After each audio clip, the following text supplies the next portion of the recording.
When I was going to school in the late 60s, everyone on my campus had a copy of Herbert Marcuse's book, One-Dimensional Man, which was the latest formation of cultural Marxism.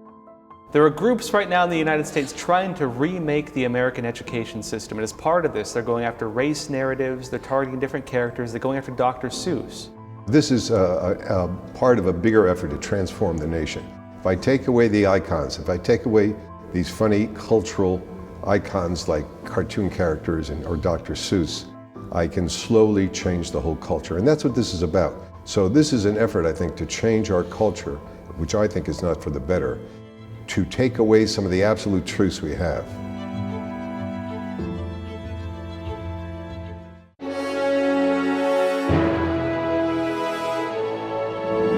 Hey, welcome back, everyone.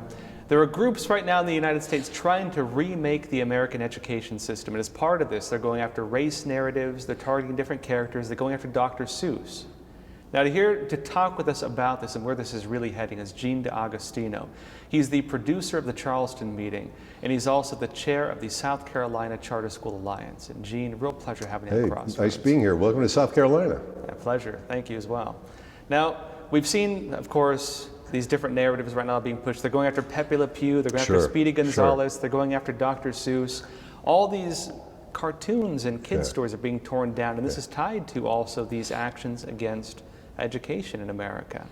Now, I know someone who works very heavily on education, especially for communities that are in need. Do you see this as being helpful to that? No, absolutely not. I mean, this is a part of a bigger effort to transform the nation. If I take away the icons, if I take away these funny cultural icons like cartoon characters or Dr. Seuss, I can slowly change the whole culture. And that's what this is about. You hear the left all the time use the word transformation. Transformation means to make something new, not to improve. So this is an effort, I think, to change our culture, which I think is not for the better, to take away some of the absolute truths we have. I mean, a man is a man and a woman is a woman. There is some sense of a transcendent, whether you believe in a God or something greater than yourself, there is that in our society, there is that in our culture. And trying to take away a sense of transcendence, trying to take away absolutes, like some things are always good and some things are always evil, trying to take away the fact that there's simply not a man or a woman, is all efforts to transform this society, to make something totally new, not necessarily for the better.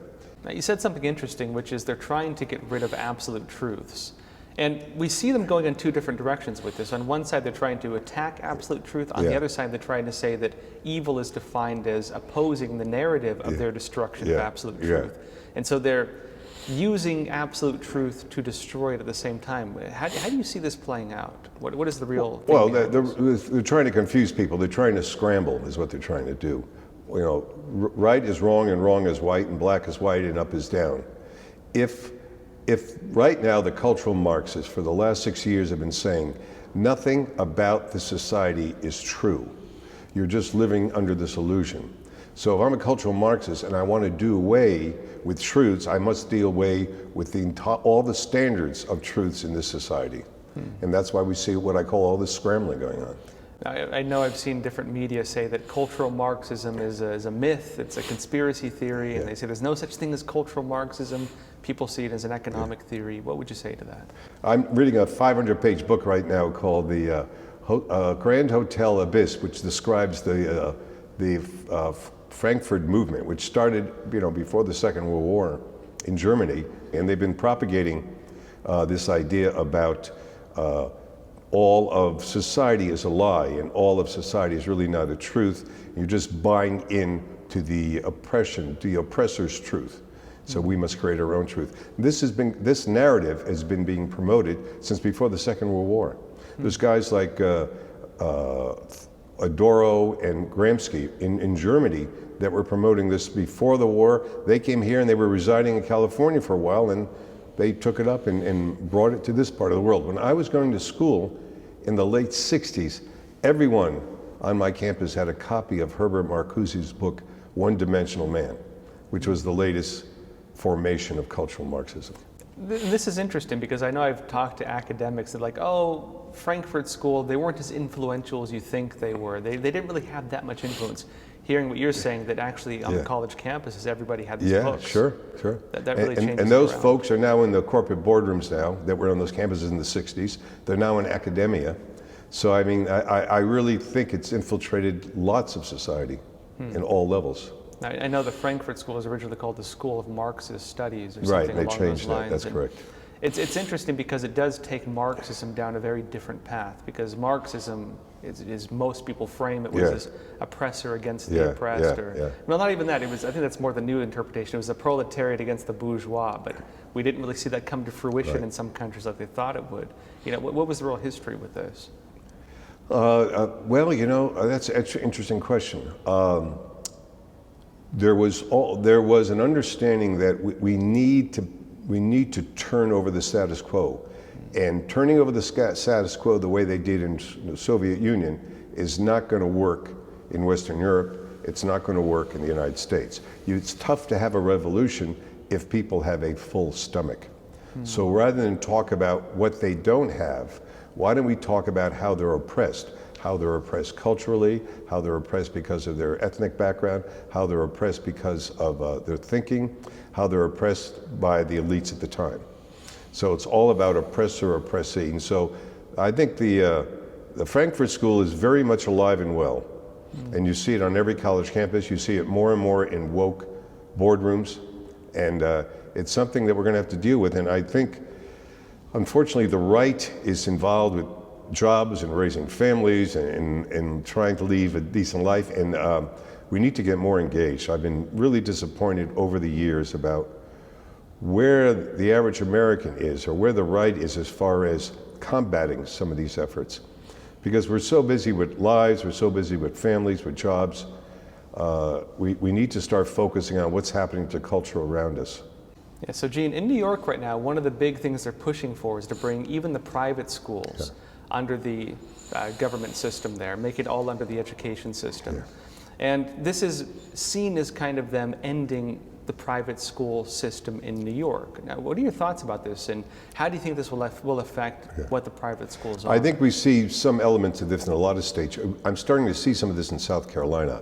You know, once I got involved with the Charter School Alliance, I started to realize that lots of the discussion and concern around education is never about the students. It's about power, it's about unions, it's about teachers. And the thing happening in New York is just a power play. It's a power play by the politicians and the teachers union to take choice away from families. That's interesting. Could you explain a bit of how that's actually working? Because for a lot of people, they wouldn't understand how for example, the unions would benefit from something like that. Sure. Well, you know, let's take in pandemic times it happens. Teachers unions say we're not going to go back to school because it's not safe. Well, we know scientifically that it's safer to be in a classroom than it is a lot of other places because of the age of the children. And then we hear them say, the teachers say we need to get vaccinated. So now we have teachers in certain states being vaccinated before folks over 70 years old. And it's just all a power play. I have a feeling, I'm not talking about individual teachers, I know some wonderful individual teachers, but the organizations, the teachers unions, and the government agencies, they're more interested in power than they are educating kids. And I see it here even in South Carolina, I regret to say. I mean, we're getting attacked on a lot of fronts, the charter school movement is, by authorizers. We have several different kinds of authorizers in the state. These are the people that provide accreditation and authorize and oversee charter schools. And I see them making power plays. I see them taking more and more autonomy away from local charter schools and the parents and trying to put it in their purview. Now, over the years in New York, one of the narratives that's been pushed by a lot of the mainstream media is they're trying to frame charter schools, it seems, based on the angles they're using, as dens of inequality. And they try to paint the charter schools as being the successful models, and they're a lottery system in New York for a lot of them. And then the public school system as being the one where kids go if they can't make it into it. And so they're saying there's inequality within this. And what do you think what's really behind this? Well, I mean, statistically, that's not true. Thomas Sowell, who I have a great deal of respect for, wrote a book, I think in the last year, called Charter Schools and Their Enemies, where he did pages and pages of statistics. In New York, there are charter schools sharing the same building as public schools with the same makeup of ethnic children. And of course, the section of the building with the charter school is performing better. And it has to do with a lot of reasons. It has to do with the education and the focus that the teachers have with the students and the relationship. It also has to do with the kind of families and students that choose to go to a charter school. I mean, there's a lot of buy-in. If family decides, I want my kid to go to a charter school, and in some cases has to enter a lottery, there's a real buy-in by not only the student, but the family. And that's so much a part of charter schools, is there has to be a buy-in. And so time after time in New York, the same building, part of the building having public schools, part of the building having charter schools, with the same makeup of students, time and time again, the results and the achievements are much better in the charter schools. And this brings up another part of this discussion, which is, if the charter school system is doing better than the public school system, then why allow the public school system to take over the charter school system? What's the real, what's the meaning Power. here? That's all it is. It's just power. You know, I can be really insidious and say, because they're trying to transform the country. Well, maybe that's item 5 or 6 on their list. But the first list is power. You know, humility is such a difficult thing to have in any part of life. It's always tough for us to be humble, to say we don't have all the answers. We're not the center of the universe. I'm okay with not knowing. And boy, that's a real tough statement for everybody to make. I'm okay with not knowing. And I think a lot of what's going on, a lot of attacks charter schools get, is because of just straight old power plays. I want to take control. I've been doing it this way. I've had the power forever, say the teachers union or the public school systems, and I want to keep this power, and I see this as an intrusion on my power. And I've heard this expressed by some folks in New York too. Some folks on the charter school side, they've been saying, and I've heard them say this, that really it seems to be the case that the success of the charter schools is making the public school system look bad, and so the people running that system are kind of, they see it as a threat to them. Sure, sure. Have you seen this at all as well? You know, obviously people feels threatened whenever there's a new element introduced to the environment. You know, my hope is that every state, I know we're working towards this in South Carolina, there's some legislation in the State House now.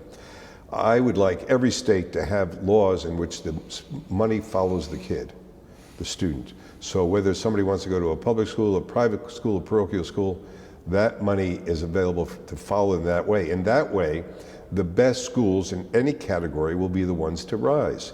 You know, we believe in choice and everything else in life.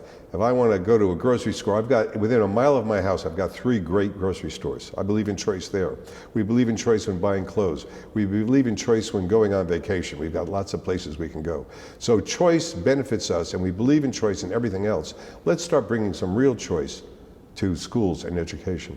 Well, and school choice was a big term during the Trump administration when he was, for example, trying to make it at some points, and it got blocked by the unions, but trying to make it at some points where the money the federal government is giving to kids to join the public school system could be used for any kind of school. And one of the big pushbacks was from the public school system saying it's going to bankrupt us, it's going to lower the quality of education. You know, it was an interesting reframing of the narrative. Sure. Now, I'm curious, do you think it would damage the public school system? I think bad schools in any category would fail. If money followed the children, a bad public school would have a hard time existing. A bad charter school would have a hard time existing. A bad parochial school would have a hard time existing. The money would go where the quality is. And we're not saying that there aren't quality public school teachers and quality public schools. So let's allow those that are being successful to flourish, and let's stop supporting failure. And this is really interesting because this ties, I think, into the bigger discussion in this country right now, which is really freedom versus socialism. Socialism is where you subsidize failure by eliminating choice. When you eliminate choice, you eliminate competition, and you allow failure subsidized by the government to stay in place without failing. But the question is, I think, they justify it as saying it is needed, we need to maintain it, we need to finance it, and so on, even if it is failing, rather than allowing fair competition to really beat them out because this other stuff works better. Do you see this as well, or what's your take? You know, I think of our last president had that line, "What do you got to lose?" And so I say to all these parents who have their kids in failing public schools, what have you got to lose? you know, let's try to change this model because the model now is not working. I know in South Carolina, the quality of, it's trying to get better, but the quality of public education is not good. We have several of the worst schools in the state here in this county. And one of those schools, the kids scored worse on their ACT scores than juveniles in the detention system in the state. And we see this, you know, school choice narrative being taken by the other side now, and they're using it as an argument of, you know, equal access, equal outcome. And their solution, rather than trying to reform it through school choice, is to reform it by throwing more money at it, it seems. And do you see this as something that would help with that? Let's take a look. How does that work with any part of our society over the last 50 years? Has government ever solved the problem by throwing more money at it? Let's look at the war of poverty. How did that go? What's happening with the war on poverty? What's happening in the war on drugs? You know, the last element many times is the money. You can have results where there isn't a lot of money. We have, I'm interested in bringing a school system down here, a new school called Cristo Rey. There are 37 of them in the country. And it's a private Catholic college prep high school that serves the most needy. So the average family, there's a work-study program. The children work, the companies pay the school for that work. So we have families making less than $37,000 a year, family of four making $37,000 a year, who have children in this school that are thriving. Some of them wind up taking AP courses, and we have over a 95% college entry rate across our 37 school network. So Cristo Rey is showing that it's never about the money. It's about, I think, buy-in, it's about discipline, it's about wanting it, it's about responsibility, it's about engaged families and engaged teachers. And what is the difference? You know, what is done differently to create a better outcome with success? You know, I think it has to come from individuals. I mean, you can set up an ideal school system, but if you bring people in, both teachers and families, who aren't incentivized, don't believe it, don't want it, don't understand the importance of education for them and their children, I don't know what, you know, you can have the most expensive school. How many times have we seen expensive buildings in school systems produce terrible results? I think it's more than just a fancy building. I think it's about what students and families and teachers bring to that particular school. That's what it's always been about.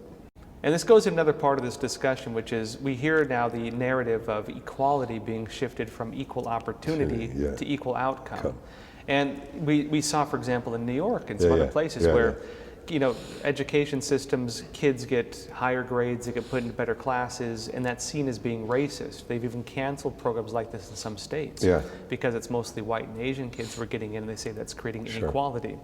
But I'm curious, you know, as someone who's worked with kids in education, how do you see it affecting kids when you remove rewards for, you know, putting the work in? Right.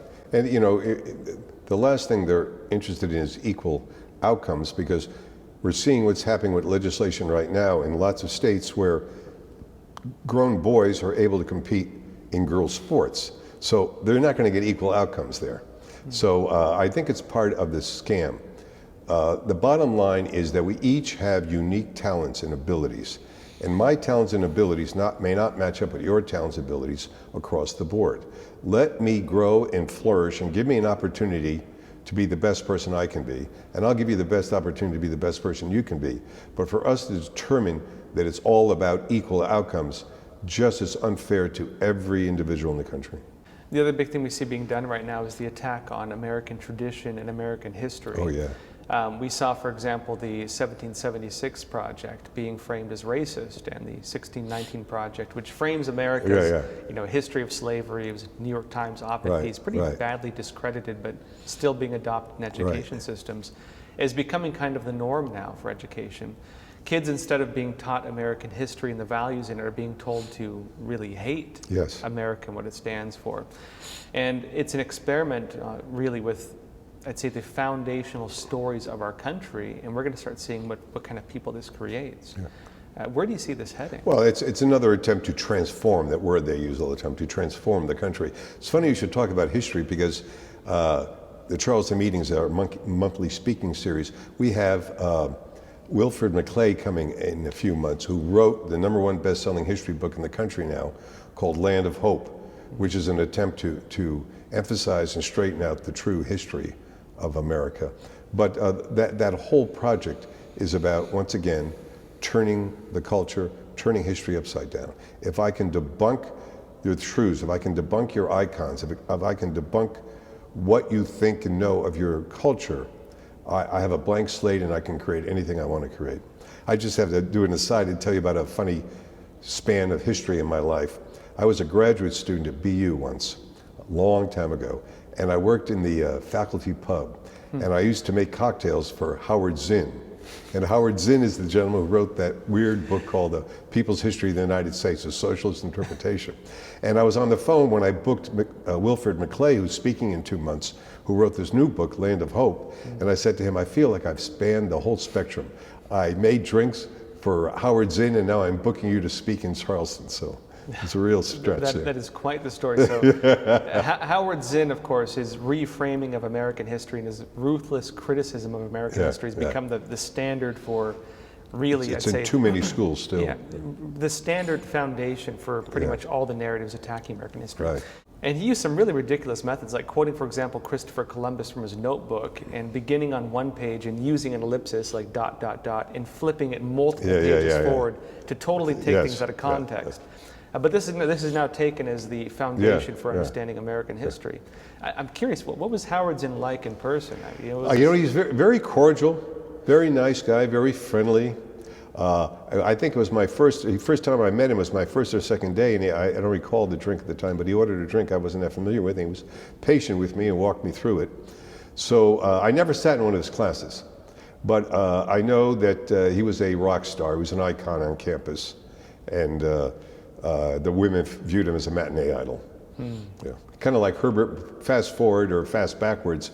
Before that, when I was in undergraduate school, Herbert Marcuse, The Cultural Marxist, was a book that everybody was reading, and he was a bit of an icon at that time. Now you went from that to starting this Charleston meeting. Why don't you tell us, how did that start? What made you want to help? I moved down here from Connecticut about 7.5 years ago, and when I first moved down here, there was a Charleston Meeting. It was run by a gentleman called Mallory Factor, who wound up leaving Charleston and teaching at Oxford, and so it was dropped. The idea wasn't happening anymore. And so several years passed, and about 2 years ago, I said to Andrew Boucher, who's a local man here, lives in Charleston, has a political consulting firm that works all around the country. I said, let's bring this back. Let's bring this back. And he says, well, I'm on the road all the time. It takes a lot of work. I don't have time. And I said, I've got a little time. So we started this about 1.5 years ago. And over the last 1.5 years, we've been able to have everybody from Molly Hemingway to Jim DeMint to James O'Keefe to Mike Gonzalez for the Heritage Foundation to Charles Cook from National Review, Kevin Williamson, Joshua Phillips is speaking tomorrow. We've also been able to have people like Senator Lindsey Graham. So we've really had a lot of interesting people over the last 1.5 years. And we attract 200 to 250 people once a month, second Thursday of every month. It's off the record, and it's a center-right group. And I think it's really important because sometimes, especially folks on my side of the aisle, the right, think that, well, our ideas will work. Our ideas are good ideas, so they'll survive and they'll work. Well, just having a good idea doesn't mean it flourishes. You need to cultivate it. You need to cultivate it by bringing more people under your tent, by exposing new people to these ideas and explaining to them how these ideas impact and enhance their lives. I'm proud to say that we have a lot of people that come to the Charleston Meeting that I've never seen at a Republican get-together. So these are people that are interested, inquisitive, and want to learn about things. And by coming to the Charleston Meeting and learning some ideas, they may decide they want to get, and I know for a fact some of them decided they want to get more engaged, and they've got involved in the political process down here. So across the board, you're working on education in different forms. I'm always working, something like that. One side working with kids, the other side working with adults. Right. I'm curious, what motivates you to take this on? What is it about educating people on, first of all, kids, on growing them and teaching them about our history and our country and teaching them how to be functional adults and teaching adults about these different concepts and theories and so on related to news and how to understand the outer world. And you know, the teaching goes back a long way, because before that, when I was working, I had a partnership up in New York, Connecticut area where I taught sales training to corporations. They invited us into their to work with their salespeople over the course of a year or two. So I think the teaching thing is twofold. For me, is one of the few things I can do. I think teaching involves challenging people, making it exciting, and it's a bit of a performance. And I'm told I'm a bit of a performer. But so those are the skills I have to make it interesting and exciting and engage them. And the other side is that I feel I want to bring something, and everybody wants to bring something in their lives to do something.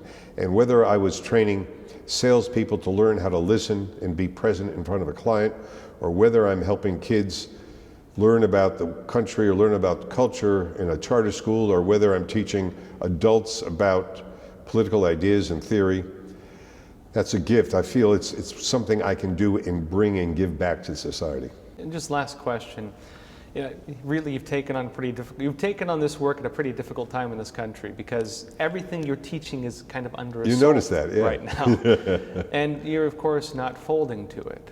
And I think a lot of people feel a lot of pressure when the founding ideas and the cultural basis of your country is under attack. Yeah. I guess, you know, how do you see this? What do you see the impact, I guess, of these new narratives being? And why do you feel the need to speak out about it? Well, you know, if we don't push back and speak out against this narrative, I think the country is doomed. And I'm very blessed being down here in South Carolina, because the woke culture is getting stronger, but it's not here what it used to be back in Connecticut. Someday I'll tell you about the time my wife was physically assaulted at a book club, a women's book club in our neighborhood, because she was reading the wrong book. But unless we start to push back, unless we start to talk and promote about ideas, and unless we encourage ourselves and our neighbors to get engaged politically at a precinct level, coming up in the next couple of weeks, we've got a reorg here. All the South Carolina county Republican precincts will be selecting new presidents and new executive committeemen. So people need to get engaged. We need to get engaged in our school systems, we need to engage politically, and we need to get engaged at social events like the Charleston Meeting to talk to our neighbors and friends and try to talk people into understanding what's at stake here and what we have and what we're maybe losing. Hey, Gene, real pleasure having you on Crossroads. Thanks so much, real pleasure. Welcome again to South Carolina.